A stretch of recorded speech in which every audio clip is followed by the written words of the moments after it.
The Golden State Warriors just wrapped up a preseason game that, to be honest, left a sour taste in the mouths of a lot of fans. And if you're a diehard Dub Nation member, you probably felt that same sting, because despite the Clippers playing without their main stars, the Warriors still found themselves trailing the entire game. James Harden wasn't there. Chris Paul wasn't there. Bradley Beal, also out. And yet, the Warriors could not take control.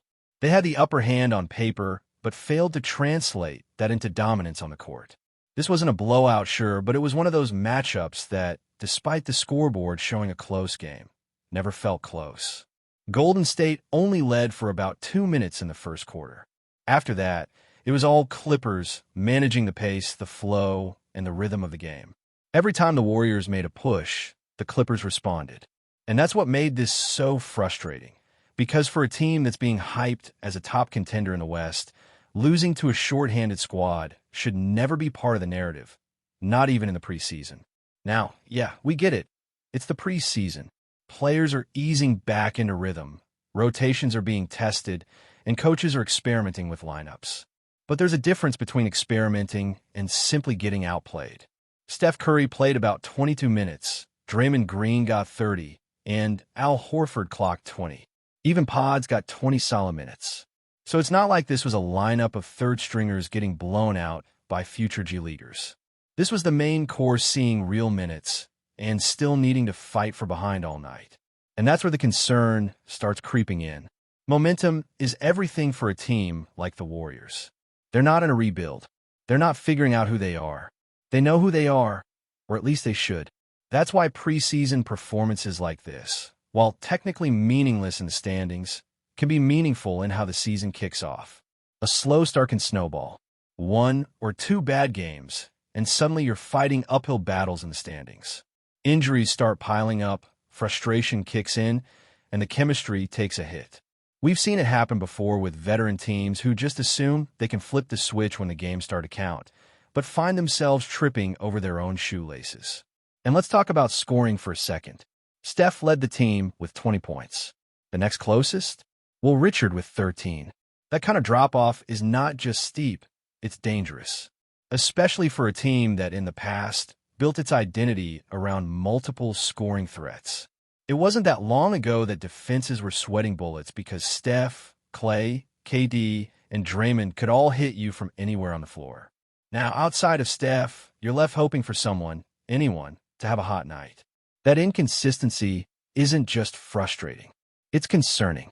Take a look at the Clippers. Their leading scorer in this game was a rookie, Kobe Sanders. And chances are, Sanders won't be seeing a lot of action once the regular season kicks in and the veterans return. But he looked confident, he looked ready, and he exploited the Warriors' defense like a seasoned pro. That should be a wake-up call, especially when you've got experienced players like Al Horford and Quentin Post holding down the middle. Post, for example, had a rough outing, 17 minutes, 1 for 6 from the field, only 3 points. That's a tough stat line, especially when you consider he's currently the only true 7-footer on the roster. Now, there is some light at the end of that tunnel. The Warriors are reportedly looking to add another big man. One name that's already popped up is Alex Len, who was recently released. He's not a superstar by any means, but he's a serviceable backup who could slot into a 3-man rotation with Post and Horford. That alone would give the Warriors some much-needed size and depth in the paint, something they clearly struggled with in this game. But the real shocker came when the team let go of Seth Curry. And yeah, maybe shocker isn't the right word because it was expected. He was on Exhibit 9 contract, which never guaranteed a long-term future with the team. The money didn't add up, and the writing was on the wall.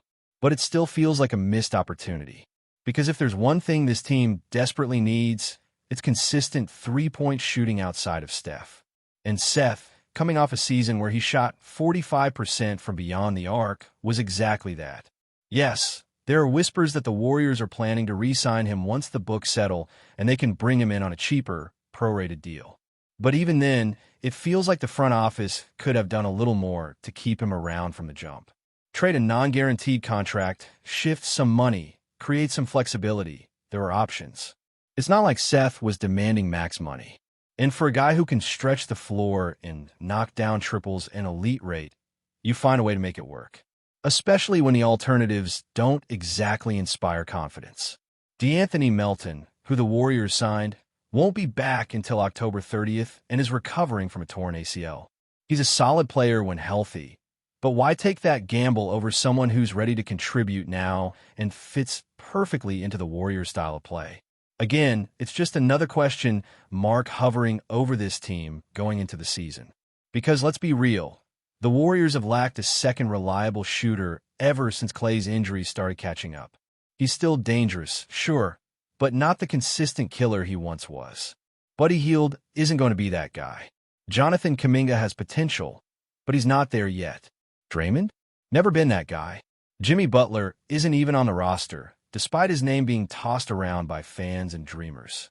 So without Seth, the shooting load falls squarely on Steph's shoulders once again. And that's a heavy burden, especially in a league where spacing and perimeter shooting are more important than ever. What makes this even more pressing is the Warriors' opening stretch of games. They're not easing into the season. They're diving headfirst into a gauntlet. First up, the Lakers. And while LeBron won't be suiting up, that might actually work in their favor. Because Luka Doncic, who'll be taking on more ball-handling duties, is a guy who thrives with the ball in his hands. Having both him and LeBron on the floor at the same time creates a bit of redundancy. Without LeBron, the offense might flow smoother. They've got Marcus Smart. They've got DeAndre Ayton. And most of all, they'll be hungry to make a statement on opening night, especially in front of their home crowd at the Crypto Arena. This is exactly the kind of game that sets the tone. A win here sends a message. A loss? Well, that starts to validate the doubters.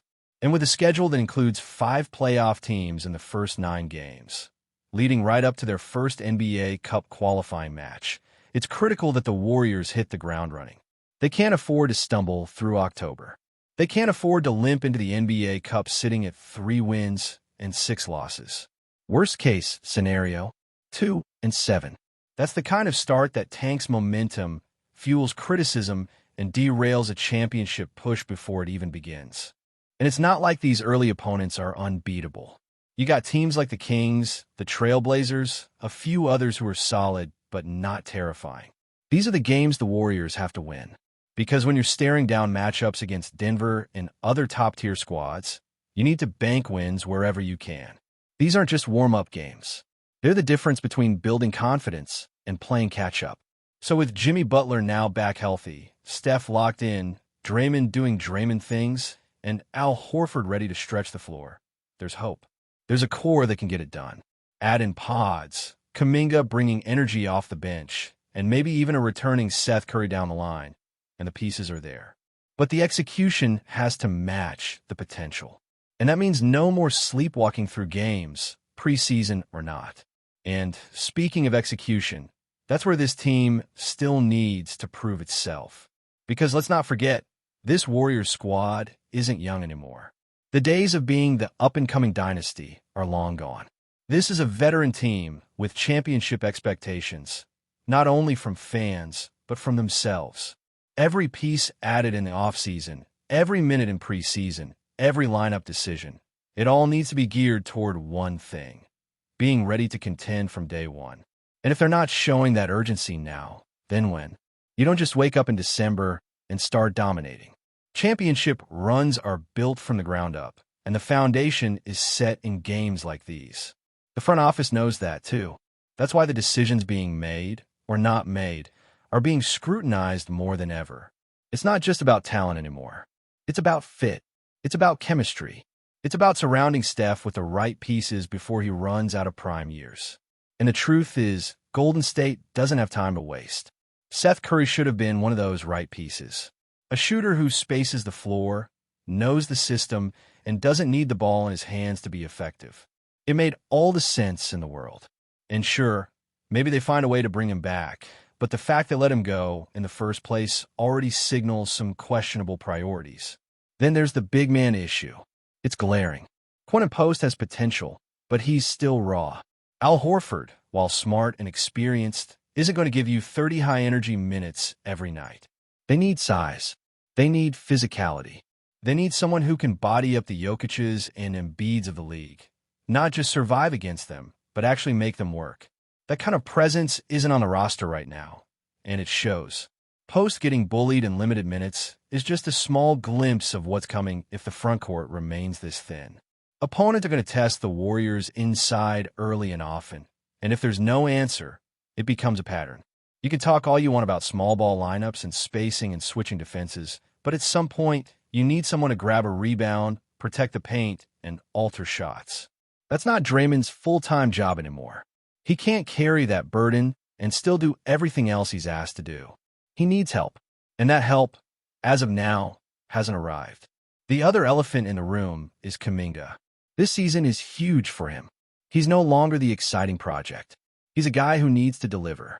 Fans have waited patiently for him to make the leap, and while there have been flashes, consistency is the key. And when you're trying to build a reliable second unit, you can't have your sixth or seventh man disappearing for long stretches. Whether it's scoring, defense, energy, he needs to bring something tangible every night. No more hiding behind potential. It's time to perform. And honestly, that goes for a few other guys too. The Warriors can't afford passengers. Every spot in the rotation needs to be earned, and once earned, held with consistent effort. There are no free rides when you're chasing banners. Look at teams like Denver or Boston. Their depth isn't just talented, it's dependable. That's what separates contenders from hopefuls. One bad week in the Western Conference can drop you from 3rd to 10th. It's that tight. So these minutes in October matter. They shape the narrative. They shape the standings. They shape the locker room. Take the NBA Cup, for instance. A new competition, sure, but it could end up being a valuable test. A mid-season moment that forces teams to sharpen up under pressure. And the Warriors' first qualifier? Against the defending champs, Denver. That's not exactly a tune-up. That's a challenge, a statement opportunity, and possibly a preview of what they'll have to deal with in the playoffs. If they walk into that game underprepared or lacking cohesion, it could get ugly. But if they come in focused, with momentum, it could be the kind of win that galvanizes the entire team. That's why this early stretch is so critical. Not just because of who they're facing, but because of what's at stake long-term. Every win builds confidence. Every loss raises questions. And while no one expects perfection, the Warriors have to show growth. They have to show they're learning from these preseason lapses, not repeating them. That's what separates serious contenders from teams just hoping for a hot streak. Before we continue, make sure to leave a like and subscribe to the channel so you won't miss any exclusive Dubs updates. Let's keep going. Whispers are swirling around the NBA universe, and the latest buzz has fans on the edge of their seats. The Golden State Warriors might have just pulled off a blockbuster move. Sources close to the team hint that Jonathan Kuminga, the young and explosive forward, could be on his way out, making room for a surprising new face in San Francisco, center Nick Richards. While nothing has been officially confirmed, the rumor mill is working overtime, and social media is already ablaze with speculation. Kuminga, who has been a rising star in the Warriors' rotation, would be leaving behind a team in constant championship contention. Known for his athleticism, defensive versatility, and occasional flashes of offensive brilliance, he has been a key piece of Golden State's forward line. Yet, whispers suggest the Warriors are seeking to reshape their roster, perhaps to shore up the paint and add a new dynamic to their lineup. Enter Nick Richards, the 7-foot center whose time with the Knicks has been a mix of glimpses of potential and sporadic struggles. His size and skill set could provide the Warriors with a new option in the frontcourt, especially for matchups against the league's bigger opponents. The idea of Richards donning a Warriors jersey has sent fans into a frenzy. On one hand, there's excitement at the prospect of a towering presence who can rim protect and rebound. On the other, skepticism runs high. Can Richards adapt to the fast-paced, splash-heavy style that Golden State is known for? Sources close to the organization suggest the front office is betting that his raw talent can be honed under Steve Kerr's guidance, much like the team has done with previous young players. Meanwhile, trade analysts and insiders are dissecting the possible implications. Could this be a sign that the Warriors are ready to pivot their strategy, focusing more on interior defense and size rather than purely perimeter firepower? Or is this simply a gamble, a high-stakes experiment that could either pay dividends or backfire spectacularly. Rumors hint that negotiations moved quickly, possibly even overnight, leaving fans to wonder if an official announcement is imminent. As the chatter continues, one thing is clear. Golden State is stirring the pot, and the NBA community is watching closely. If the deal goes through, the ripple effects could be felt across the league, altering not just the Warriors' identity, but potentially the balance of power in the Western Conference. For now, all eyes remain glued to social media, waiting for that inevitable official confirmation that will turn whispers into headlines. Could Kuminga really be gone?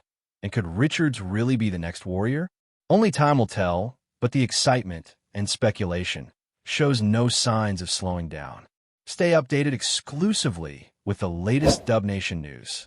Subscribe to our channel and hit the like button to keep getting daily updates on the Warriors.